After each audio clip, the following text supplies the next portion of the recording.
when future generations look back on the 20th century, it's doubtful whether any individual will be given more credit for cultural change than Elvis Aaron Presley. In the exciting period between his first recordings for Memphis-based Sun Records and his Army duty in 1958, Presley redefined popular music.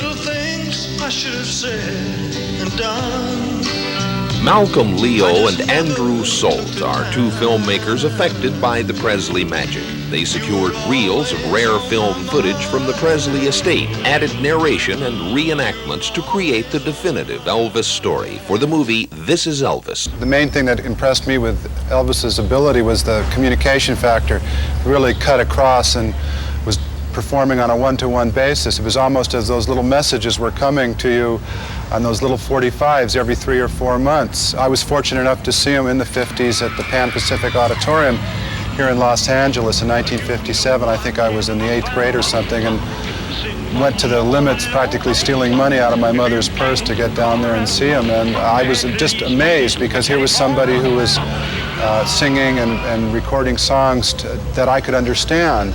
I mean, I always appreciated music, but the style and the sense of impact he had on our culture was just monumental. Are you satisfied with the image you've established? Well, the image is one thing, and a human being is another, you know. How close is the image to the man? It's very hard to live up to an image, I'll put it that way. What about your image as a shy, humble country boy? Oh, I don't know what makes him think that. This gold belt.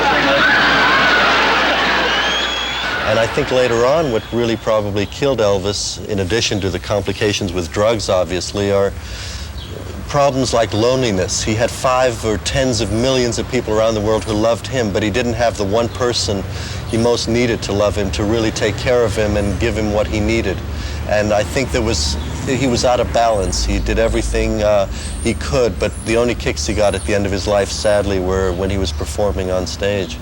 Although Elvis's original goal was to make enough money to keep himself in caddies and gold lame jackets, his popularity eventually grew beyond his imagination, beyond mortality.